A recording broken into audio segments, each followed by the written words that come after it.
There's a lot of controversy over the past couple of years on how IGN and GameStop review their games. I feel like they don't even know how to review games since their bullshit ass review system sucks.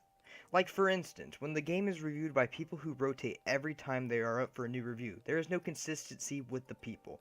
People should have a good idea where the point of the video is coming from and the person it is coming from. It gives a good idea who's reviewing it and what kind of score they might give. IGN or GameSpot usually gives it to multiple people. They give RPG games like Witcher to people who usually only play FPS games like Call of Duty. It's not constructive and not consistent. Also, the point rating system sucks. Calling out IGN and GameSpot specifically, they usually give an 8.9 or a 3.3 to a game. Is it a 9 or is it an 8? Is it a 3 or is it a 4? I can understand a half of a point because it's in between. Like you feel like it doesn't. It's in between an 8 and a 9, but you don't know what to give it, but that should be on rare occasion.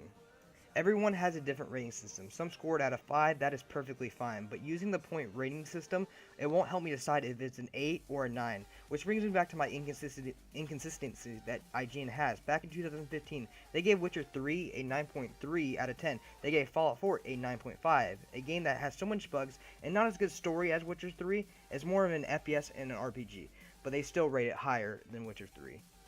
And yes, that somehow beats Witcher 3. I understand that people have their own opinions, but it's just common sense. And I'm pretty sure if the guy who reviewed Witcher 3 reviewed Fallout 4, he would give it a lower score. But opinions make the world go round. If it doesn't convince you, listen to this.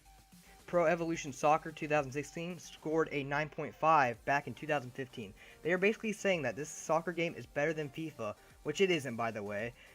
And that it is better than Witcher 3 and is on par with Fallout 4. BO3, which is Black Ops 3, got a 9.3. So that means it's on par with Witcher 3 on IGN scale.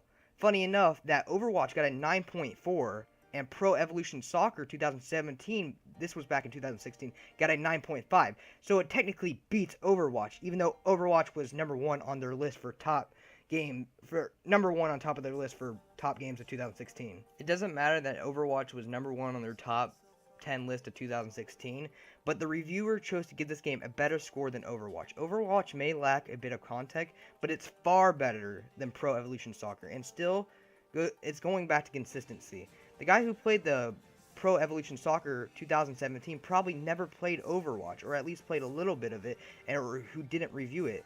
I know there's a lot of games out there, but how about you choose 1 or 2 reviewers rather than multiple, and get rid of the point system entirely? It would make your reviews a lot better. I know IGN won't probably see this video, but if you guys ever take this in consideration, then you guys will be more authentic reviewers, and you'll give people, and then people will give you a little bit more respect. Till then, guys, if you guys please enjoy this video, please leave a thumbs up, subscribe, and a comment, and I really appreciate it. Also, please give this video 10 out of 10 IGN. Bye.